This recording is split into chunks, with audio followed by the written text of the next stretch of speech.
ولقد أحسن الشعبي رحمه الله حين أجاب تلميذه داود، فقال داود: سألت الشعبي كيف تصنعون إذا سئلتم؟ والشعبي ومن كبار التابعين وممن أدرك جل الصحابة، فيقول: كيف تصنعون إذا سئلتم؟ فقال له وهو يربي تلميذه، قال له: على الخبير وقعت. كان إذا سئل الرجل قال لصاحبه: أفتهم، فلا يزال حتى يرجع الأمر إلى الأول.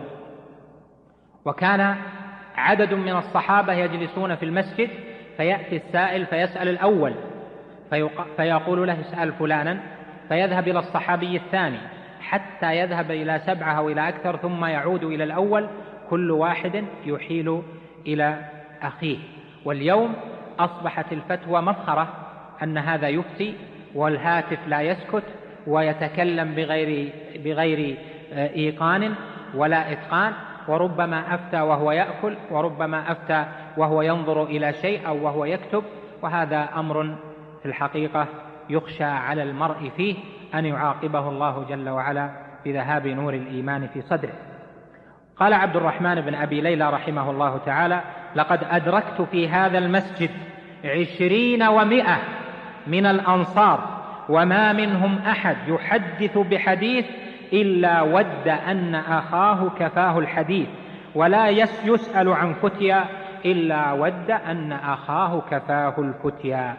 وتلك كانت سنة السلف رحمهم الله تعالى في هذه الأصول العظيمة.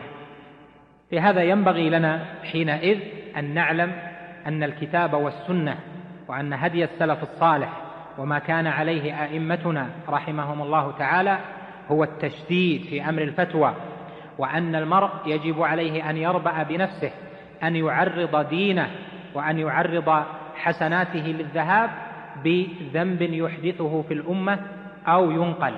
وكثير اليوم ما نسمع بأنه يقول السائل: أنا سألت فلان فأجابني بكذا، وسألت الشيخ فلان فأجابني بكذا، وإذا المفتون بدل أن يكونوا كذا وكذا من العدد إذا بهم مئات في عرض البلاد وطولها. هذا لا شك أنه يخالف الدين ويخالف الورع. فالتعليم والبحث هذا شيء، وأما الفتوى فإن المرء لا يسوغ له أن يفتي في كل ما يسأل.